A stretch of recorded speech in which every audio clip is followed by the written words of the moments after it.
My name's Karen McAthy, and I'm the executive chef at Graze Restaurant in Vancouver. And today I'll be demonstrating how to make a cauliflower and kale crust for our winter harvest country pie, a Christmas dish. So I've already done the roasting and squeezing the moisture out of the cauliflower and have pulsed it until it's in a rice-type texture. Now I've also just added some chiffonade kale to get the base of the crust done. I'm going to probably add just a tiny bit more kale now because I want the crust just to have a little bit more green in it. So I'm just going to quickly do that. This crust is designed to be gluten-free, and there is a little bit of binding agent that I'll be using with a little bit of chickpea or corn flour and with a flax egg that we make, which I will also demonstrate how to do. The flax egg works much like an egg white would or an egg would in binding applications. It keeps everything stuck together quite nicely. So, there we go. A bit more green. Okay. Okay, so now I'm going to add the rest of my dry ingredients. Jamie, oh, never mind. Do you have a teaspoon handy? Sorry. Okay, so we got nutritional yeast, which this is an ingredient that's common in a lot of vegan and vegetarian cooking. It's pretty available at a lot of places, most health food type stores, even some local markets. In my neighborhood, East West Market has it readily available. And it's basically a complex of a lot of protein and B vitamins, and it has a sort of a cheesy type flavor to it. It adds a nice layer of savory. We'll add some salt, 1 teaspoon of salt, and I like pepper in a lot of things, so I'll add pepper pretty generously. Wipe this up. Okay, so we'll get this combined.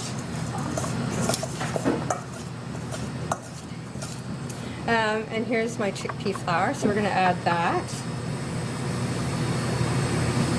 So much like doing a regular pie crust with dough, with regular flour dry mix, is I'm doing the same thing. I'm adding all my dry type ingredients before I add my wet ingredients, so I can make sure it's all evenly spread out.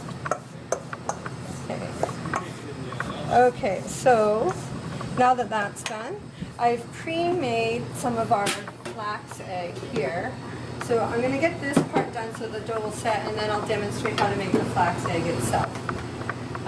So this mixture here is all been made. This has been made from flaxseed that's been cooked over heat for about 10 to 20 minutes. You bring it up to a high temp, and then you reduce it until the flax seeds start to break down and release long polysaccharide chains, which form this gloopy mixture. I like to just call it the flax gloop. We've been testing a lot of different applications with this particular version of it here at the Graze Kitchen, including testing meringues and other things. Okay, so you want to get it worked in.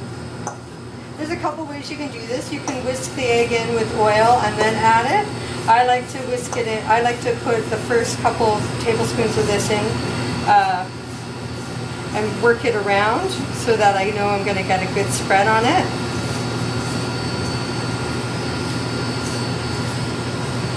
And then I'm going to add some grapeseed oil.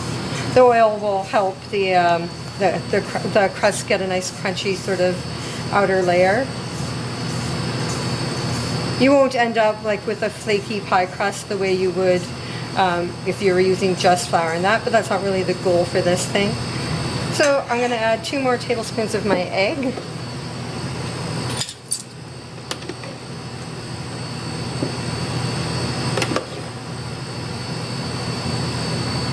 There we go.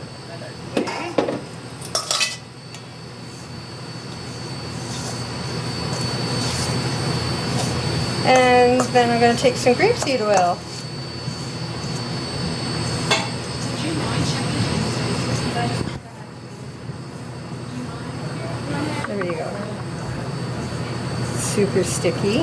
There we go. That's feeling just the way I want it to feel now. Off my hands. Okay. Working with dough, I like to use my hands so I can feel, or crust, so I can feel how the texture's coming. So I'm just going to reach over here for some grapeseed oil. And I'm going to just drizzle some over. I don't want to use too much, I just want to use a little bit. It'll help keep moisture in and help prevent the crust from becoming too dry.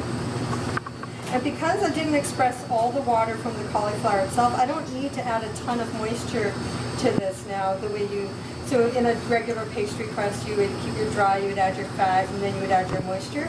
Because the cauliflower already brings a good amount of moisture, I don't have to now add water. I've got a nice wet dough forming now. And I've reserved some of the flour so that if the dough's too damp, I can just add a little bit more to dry it out. But now it's come together in a nice ball. And I'll add just a little more of this.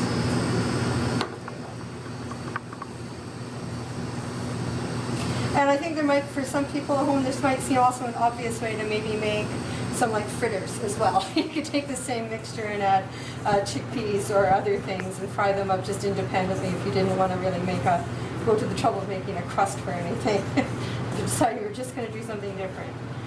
Okay, so now I'm going to let that rest a bit, much like I would a pastry dough, and then I'll wash my hands and then I'll demonstrate the flax egg. Now where the dough's had enough time to rest, you're not going to roll it out the same way you would a pastry dough with the rolling pin, but you're going to press it into your pan. So you just want to press it evenly around on the bottom, down on the bottom first. You can make it as thick or as thin as you like. I recommend not going too thick, just so that your cooking time isn't going to be interfered with too much. You want everything to cook nicely and evenly and not have a largely low-cooked crust to deal with. So I do recommend pressing it down pretty thinly. If you happen to have maybe a couple of heavier things to set, layer it with parchment and then weight it down just to compress it a bit longer, that also works. There's a couple things I like to do with this particular crust. You can just use it as an open tart kind of concept, so not putting sides on it, and using it that way to make it more of an open-faced tartine. But I also like doing this part is then pushing it upward and then making what I'll show you in a second that we're about to fill. Just moving it upward around your springform. In your springform pan, you're going to want to oil your sides to make sure it slips out of the pan pretty easily. And give your fingers a little bit of dusting every once in a while so that they don't get stuck on your dough.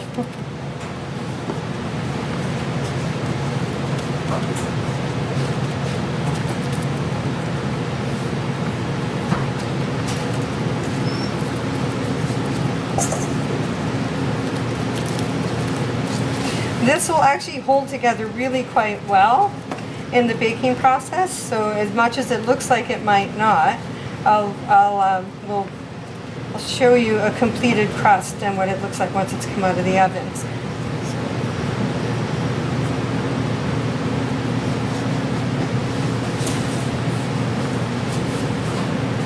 Okay. So now I'll just quickly show you the completed crust.